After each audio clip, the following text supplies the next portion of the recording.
बच्चों, इस वीडियो में हम पढ़ेंगे चैप्टर पथ मेरा आलोकित कर दो। उससे पहले हम कुछ एक्टिविटी करेंगे।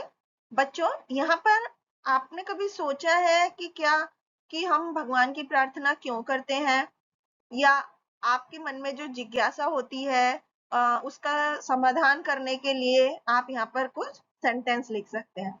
जैसे कि भगवान की प्रार्थना क्यों करते हैं। बच्चों, आप सबको पता है कि हम सबको चलाने वाला एक सुपर पावर है जिसको हम भगवान बोलते हैं। तो भगवान के प्रति हमारी आस्था होनी चाहिए, भगवान को हमें मानना चाहिए। एक शक्ति है जो सबसे ऊपर है, जो हमारे को कंट्रोल करती है, तो हमें उसमें आस्था रखनी चाहिए और अपने कर्मों को भी ध्यान देना चाहिए, हमें अच्छे कर्म करने चाहिए। तो यहाँ पर आप भी सवाल उठता है, आप उसके लिए कुछ वाक्य लिख सकते हैं कि उसके समाधान के लिए आपको क्या करना है। अब हम इस चैप्टर में क्या सीखेंगे और क्या जानेंगे। बच्चों, रोज सवेरे इस चैप्टर का उद्देश्य है कि सुबह सवेरे हम प्रार्थना करने की सीख देना बच्चों को, कि हमें हर सुबह भगवान की प्रार्थना करनी चाहिए, प्रेयर करनी चाहिए और ईश्वर के प्रति आस्था रखनी चाहिए। और नैतिक मूल्य है कि अपने लक्ष्य के प्रति दृढ़ निश्चय बनाए रखना। तो आइए इस पाठ का परिचय देखते हैं। बच्चों, ये कविता है और इस कविता में कवि ने कविता के माध्यम से अपनी मन की भावनाओं को प्रकट किया है। तो आइए कविता पढ़ना शुरू करते हैं।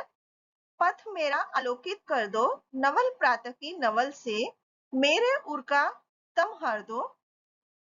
इन पंक्तियों में कवि कह रहे हैं, इसमें कवि अपने मन की बात कह रहे हैं और भगवान को प्रार्थना करते हुए कहते हैं कवि कि पथ मेरा आलोकित कर दो। पथ मतलब मेरा रास्ता, मेरा मार्ग, आगे का मेरे जीवन में बढ़ने का जो रास्ता है वो आलोकित मतलब दिखा दो, मुझे मेरा रास्ता दिखा दो।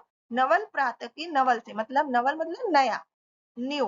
तो सुबह जब नई सुबह होती है तो उसकी जो किरणें होती है उससे मेरे उर का तम, उर मतलब होता है बच्चों हृदय, हर्ट, और तम मतलब अंधेरा, कि मेरे अंदर के अंधकार को दूर कर दो, हर दो मतलब खत्म कर दो, और मेरे जीवन को सुबह की किरण की रोशनी से प्रज्वलित कर दो, रोशनी कर दो उसमें, और मेरे उस रोशनी में मेरे आगे बढ़ने का रास्ता दिखा दो। मैं नन्हा सा पथिक विश्व के पथ पर चलना सीख रहा हूँ, मैं नन्हा सा विश्व के नभ में उड़ना सीख रहा हूँ। तो इन पंक्तियों में कवि कह रहे हैं कि मैं छोटा सा पथिक, पथिक यानी जो पथ पर चलने वाला, पथिक होता है रास्ते पर चलने वाला, कि मैं छोटा सा पथिक हूँ, रास्ते पर चलने वाला हूँ, और मैं इस विश्व यानी इस दुनिया के रास्ते पर चलना सीख रहा हूँ। मतलब दुनिया में किस तरह से जिया जाता है, किस तरह से काम किए जाते हैं, उसमें वो सब चीजें मैं अभी सीख ही रहा हूँ। और मैं नन्हा सा विहग विश्व के नभ में उड़ना सीख रहा हूँ। विहग होता है बच्चों पक्षी, और विश्व मतलब दुनिया, वर्ल्ड, ये संसार, नभ मतलब आसमान, और मैं छोटा सा पक्षी इस दुनिया रूपी आकाश में उड़ना सीख रहा हूँ। यानी मेरे को इस दुनिया में रहने के लिए क्या क्या चीजें आनी चाहिए, मैं अभी वो सीख ही रहा हूँ। पहुंच सकूं निर्दिष्ट लक्ष्य तक मुझको ऐसे पग दो, पर दो। यहाँ पर कवि भगवान से प्रार्थना करते हुए कह रहे हैं कि हे भगवान, मुझे ऐसे निर्दिष्ट मतलब निश्चित लक्ष्य दो, मैं अपने ऐसे दृढ़ संकल्प करूं कि मैं अपने पग से, यानी पग मतलब पैर, और मैं अपने पैरों से उन लक्ष्यों तक पहुंच पाऊं, और मेरे को ऐसे पर यानी कि पंख दो, कि मैं अपने लक्ष्य को पूरा कर सकूं, अपने मन में दृढ़ निश्चय को लेकर के। पाया जितना जग से अब तक और अभी जितना मैं पाऊं, मनोकामना है यह मेरी उससे कहीं अधिक दे जाऊं। तो यहाँ पर कवि ने बहुत ही सुंदर बात कही है बच्चों। कवि ने कहा है कि वो भगवान से ऐसी प्रार्थना कर रहे हैं कि इस दुनिया ने, इस जग मतलब संसार ने हमें बहुत कुछ दिया है। तो कवि की ऐसी इच्छा है कि जो भी जगत ने, इस दुनिया ने हमें अब तक दिया है, या हमने जो भी कुछ पाया है इस दुनिया से, या अभी आगे आने वाले जीवन में भी मैं जितना भी मुझे मिले, तो मेरे मन की इच्छा ये है कि मैं उससे भी ज्यादा कुछ इस दुनिया के लिए करके जाऊं, ऐसा कुछ काम करूं जिससे मैं अपनी इस दुनिया को कुछ ना कुछ दे पाऊं।